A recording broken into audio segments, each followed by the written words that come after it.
Whenever I want to show people how terrifying Brazilian fighters are, I show them an edit of Carlos Prates. His nickname is literally the Nightmare and definitely gives Radke them till this day. He yelled "Oh" in his face before putting a knee through his spine. He actually got the nickname the Nightmare because nobody wants to fight me in Brazil. The promoter started saying it was a nightmare to find me an opponent, and I adopted the nickname. Imagine being so scary that even Brazilians don't want to fight you. Carlos Prates got started in Muay Thai at age 15, and you can see in the way he fights, the calm, patient pressure, grabbing the opponent's hands, powerful body kicks, lethal left hands, and don't get me started with his knees. Radke is not the only fighter that had to deal with them. Prates throws these knees like they are jabs. His flexibility is kind of insane. He can hit his opponent with the knee while standing right in front of them. And it's not just flexibility or years of training that he could do this. It's also his build. He has the torso of like a bantamweight. He is 60% legs. It's insane. He is designed just for fighting. Prates is part of the Brazilian team Fighting Nerds. Whoever gets booked against one of them is in for a long night. They started their UFC runs at 19-0. They have Prates, Rufi, Silva, and Brohaio. He has a free spirit throat. You are not beating him. The craziest thing about Prates is his smoking. He smokes like a chimney and will smoke a cigarette during an interview. He has admitted to smoking 8 to 15 cigarettes a day and has been doing it for such a long time. He started around the age of 12. I don't care who you are, smoking will negatively affect your performance, but Prates is such a freak that he is able to compensate for it. If the UFC ever allows fighters to have their own sponsors again, I have a good idea who Prates might work with. It's crazy that he has been in the UFC since 2024, coming after he debuted in the Dana White Contender Series, where he got a knockout, of course. I know there are a lot of criticisms of the show, but it has produced some of the most exciting fighters. Since then, he has fought in the UFC 8 times, making him one of the most active fighters. Looking at his record is insane because they are all known opponents and he has knocked all of them out. There is one stain in his UFC record, which is his loss to Ian Gary. Ian Gary is one of the best right now and was Prates' toughest challenge.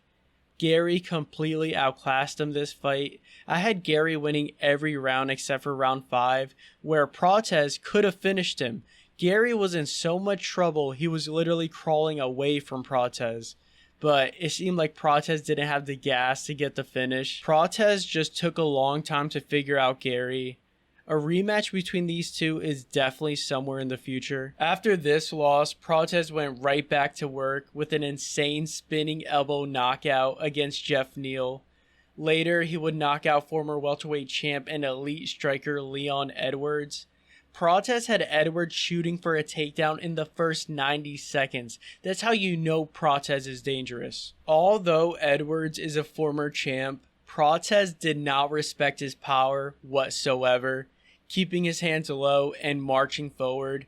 At one point, Leon got on his back, and Prates didn't look fazed at all. Prates would end the fight with a nasty left and become the first person to knock out Edwards. 4 months later, he would fight another former welterweight champ, JDM, where although JDM had some moments, Prates was in control most of the time and was able to get the finish in the 3rd round.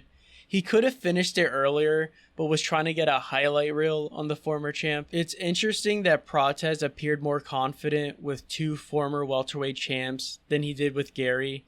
This goes to show how good Gary is and how he nullified Prates.